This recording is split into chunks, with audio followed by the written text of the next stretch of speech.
ఈటెల రాజేందర్, నీకేమొచ్చింది? ఏమయ్యింది? ఏం కావాలనుకుంటున్నావు?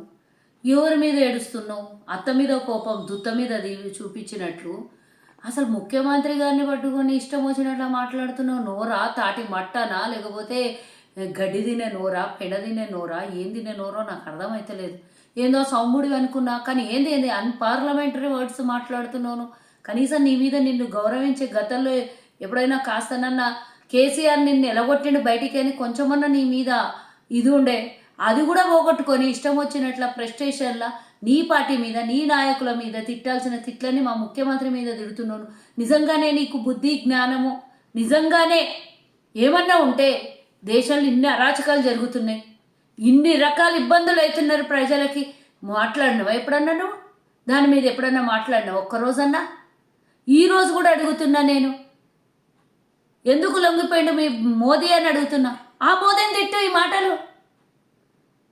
ఎవడో అమెరికా అధ్యక్షుడు చెప్తే లొంగిపోయినా మీ మోదీని తిట్టి ఈ మాటలు సేమ్.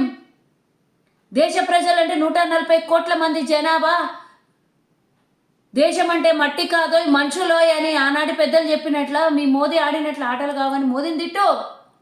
ఎవరిని తిడుతున్నావు? ఏం మాట్లాడుతున్నావు నువ్వు? నీ నోటికి ఎంత వస్తే అంత మాట్లాడతావు.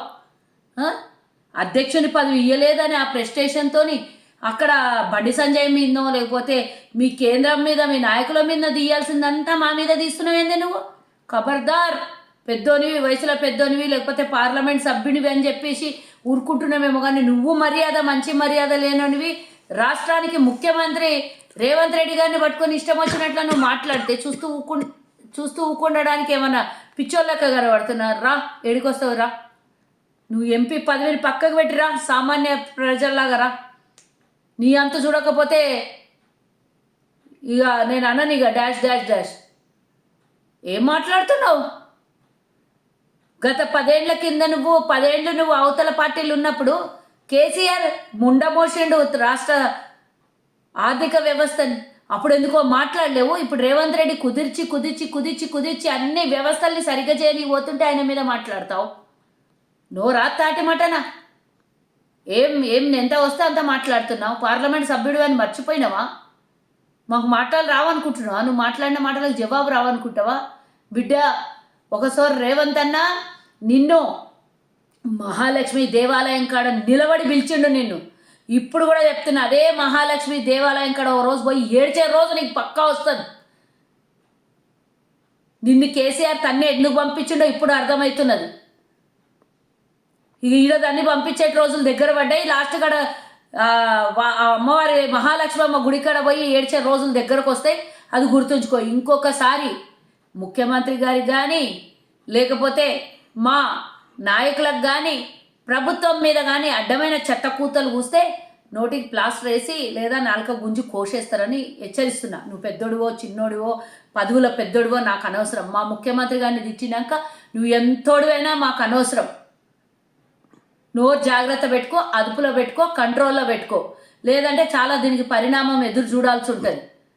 నువ్వు చాతగా నీ దద్దమ్మలు పార్లమెంట్లో ₹1 దేనికి చేత కాలేదు, కానీ ఇప్పుడు పెద్ద పెద్ద మాటలు నరుకుతున్నావు. రాష్ట్రాన్ని ఇంత అన్యాయం చేసిన కేసీఆర్ మీద ఒక మాట ఎందుకో మాట్లాడతలేవు.